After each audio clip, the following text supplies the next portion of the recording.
মামার বিয়ে কমপ্লিট করে এবার আমরা বিধাননগর থেকে যাইতেছি খড়িবাড়ি। সেখানে গিয়ে কি কি হইলো সেটাই তোমাদের সাথে শেয়ার করবো এই ব্লগে। এই দিনই তো মনে হইলো মামা বাড়িতে আসলাম, আর আজকে মামা বাড়ি থেকে চলে যাব। মনে হচ্ছে সেই দিনই তো আমার বিয়ে হইলো। যে যাকে দেখছো সে আমার মনি, তার সাথে একটা বর্নিং আমার আলাদাই হয়ে গেছিল। সত্যি মনি, আমার খুব খারাপ লাগছিল তোমাকে ছেড়ে আসতে। খুব অল্প সময়ের মধ্যে তোমার আর আমার বর্নিংটা কিন্তু খুব ভালো হয়ে গেছিল, তাই না? আমি কাঁদছিলাম বলে দেখো সবাই আমাকে দেখে হাসছে, একটু তো খারাপ লাগবেই তাই না? আর এই যে ভাইটারে যে দেখতেছো, এই ভাইটা কিন্তু আমার মামার বিয়ের আমার ক্যামেরাম্যান ছিল। আর আমার মামা গুলারে দেখো, যে ক্যামেরাটা অন করছে স্টাইল মারা স্টার্ট হয়ে গেছে। সবাইকে যখন বাই বলে চলে আসলাম না, সত্যি মনটা আমার এতটা খারাপ লাগতেছে, কোনোদিনও এতটা খারাপ লাগে নাই। আবারও বাস ধরে যাইতেছি আমরা খড়িবাড়ি। আর হ্যাঁ, খড়িবাড়িতে গিয়ে যা যা কাণ্ড করছি তোমরা প্লিজ এই ভিডিওটাকে মিস করো না। বাস থেকে নাইমা এখন নাকি আবার টোটো করে যাইতে লাগবে, মানে ভাবতে পারছো কতগুলো গাড়ি পাল্টাইতে লাগলো এই খড়িবাড়িতে যাইয়া। তার মধ্যে আমরা গোষ্ঠী ধরে যাইতেছি, মানে বাস থেকে নামতে না নামতে আমাদের কোলে করে নিয়ে গেল, আমার গাড়িতে বসো আমার গাড়িতে বসো। এতগুলা প্যাসেঞ্জার দেখছে, একটু তো ওদের লোভ লাগবেই বলো। তো ফাইনালি আমি চলে আসছি আমার মাসি বাড়ি, মানে মামা বাড়ি ঘোরা কমপ্লিট করে এবার চলে আসছি আমার মাসি বাড়ি। এই যে যাদের দেখতেছো, হ্যাঁ ওরাই আমার মাসি। আমার থেকে বয়সে একটু ছোট হইলেও সম্মানে কিন্তু অনেক বড়, মাসি বলে কথা।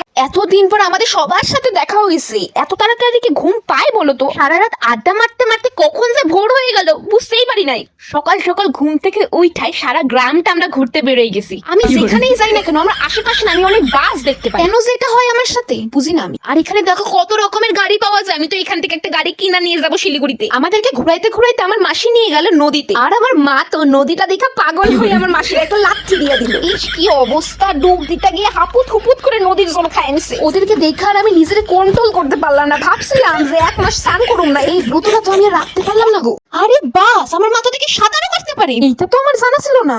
আর দেখো আমার বেচারি বোনটারে নিয়ে কি করতেছে ওরা।